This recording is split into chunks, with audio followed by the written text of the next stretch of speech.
Xin chào các bạn, mình là Thảo. Chào mừng các bạn đã đến với T for Learning. Hiện nay, mình đang sinh sống tại Canada, tỉnh bang Ontario. Mình đang là một giáo viên mầm non tại một nhà trẻ thuộc khu vực Durham. Hôm nay mình sẽ chia sẻ với các bạn về những suy nghĩ cũng như kinh nghiệm khi du học Canada theo ngành giáo dục trẻ nhỏ, Early Childhood Education. Nhưng trước hết mình sẽ đi pha một ấm trà, sau đó sẽ cùng ngồi xuống và chia sẻ với các bạn nhé.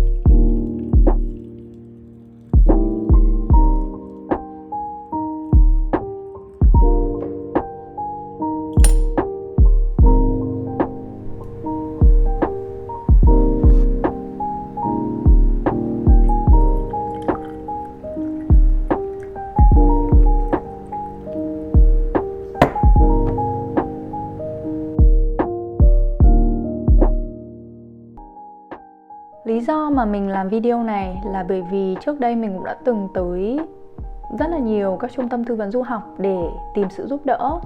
Các trung tâm thì khuyên bạn rằng nên tìm nghề nào dễ định cư, dễ xin việc, hoặc đơn giản là dễ động visa. Ví dụ như là du lịch, nhà hàng, khách sạn, giáo dục mầm non hay là kế toán vân vân. Tuy nhiên thì không phải ai cũng sẽ nói cho các bạn những điều phía sau cái việc dễ đậu visa ấy. Với việc dễ định cư thì khi sang đây rồi mình mới tìm hiểu được rằng là cùng một ngành nghề nhưng nếu bạn ở những vị trí khác nhau cũng sẽ ảnh hưởng đến việc bạn xin PR. Ví dụ như theo chương trình CEC, Canadian Experience Class, thì họ dùng cái NOC, hệ thống NOC là National Occupational Class để phân loại cái ngành của bạn thuộc nhóm nào. Ví dụ như bạn du học, du lịch, nhà hàng, khách sạn, bạn làm Travel Consultant hay Front Desk Receptionist thì bạn sẽ thuộc vào nhóm C, NOC C. Còn nếu bạn lên làm đến Supervisor thì bạn sẽ thuộc vào nhóm NOC B.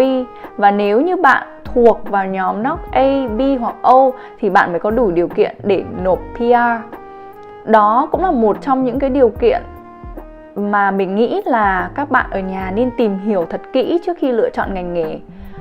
Còn đối với Early Childhood Education thì nó thuộc vào nhóm NOC B, dù kể cả bạn làm Educator hay Assistant thì bạn đều có đủ điều kiện để nộp PR. Đây cũng là lý do tại sao mà ECE là một trong những ngành hot tại Canada.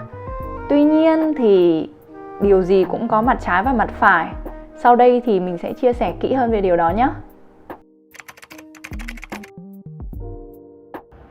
Cái điều mà mình học được nhiều nhất sau khi theo học và tốt nghiệp EC đấy là mình có rất là nhiều tips để nuôi dạy các em hoặc là con em của mình sau này. Ví dụ như ở nhà, khi mà mình nghĩ đến cái việc mình dạy các em tiếng Anh ngày xưa thì mình đã cảm thấy rất là tội lỗi và buồn, thật sự là như vậy. Nhưng khi sang bên này thì mình học được rằng là ở bên này họ không có bắt ép trẻ em, hoặc là không có dọa nạt, hoặc không có đánh đòn, vì như vậy là phạm luật. Cái thứ hai nữa là họ khuyến khích trẻ con tự đưa ra cái phán xét, tự đưa ra cái sự lựa chọn và tự học được cái bài học từ sự lựa chọn của mình. Những cái điều này thì mình sẽ chia sẻ nhiều hơn ở những video tiếp theo nhé.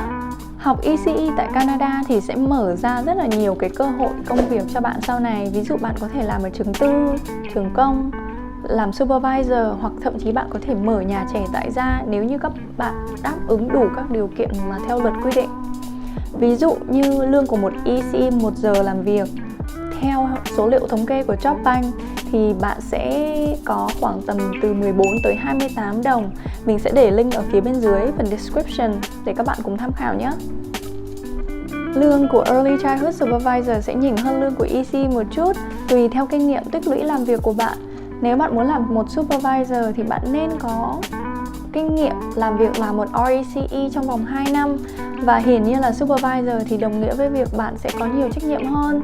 Ví dụ như bạn sẽ phải duy trì mối quan hệ giữa học sinh với phụ huynh, với các giáo viên khác ra sao. Và bạn sẽ phải làm việc với các nhân viên xã hội bên ngoài khác, ví dụ như nhân viên đến từ chính phủ, từ Bộ Giáo dục hay từ các tổ chức xã hội.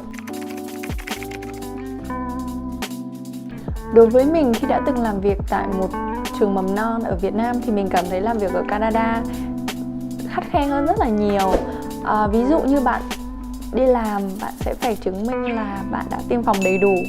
Thứ hai là bạn sẽ phải tốt nghiệp EC tại một cơ sở được cấp phép bởi chính phủ. Thứ ba là bạn sẽ phải có chứng chỉ CPR là sơ cứu khi khẩn cấp. Cái thứ tư là bạn sẽ phải có cái Police Reference Check. Cái này được cấp bởi cơ sở cảnh sát tại nơi khu vực mà bạn đang sinh sống để chứng minh là bạn không có tiền án tiền sự. Cái cuối cùng đặc biệt là nếu bạn muốn làm việc là một RECE thì bạn sẽ phải register với College of Early Childhood Educator CECE, và cái phí mà đăng ký lần đầu tiên hiện tại là 245 đồng, và bạn sẽ phải renew cái certificate này hàng năm và sẽ phải trả một khoản phí cho nó.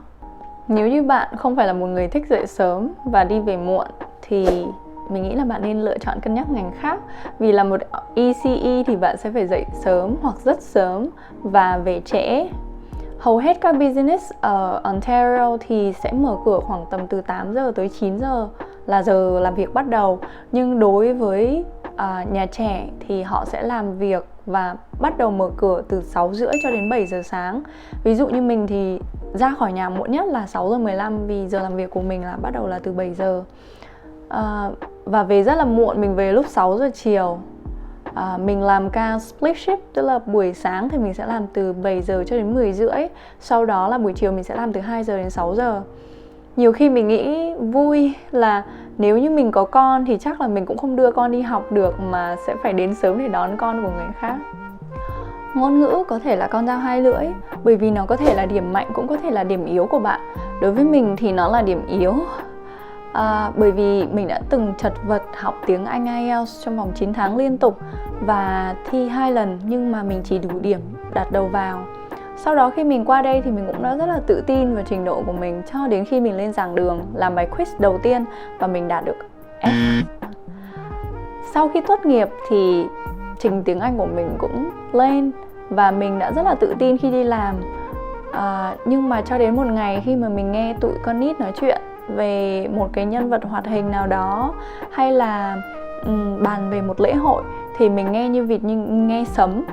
Nhưng mà mình không có giấu dốt, mình đem ra mình hỏi những cái người giáo viên mà làm việc cùng với mình, thì họ nói với mình rằng là I thought I know until you asked me.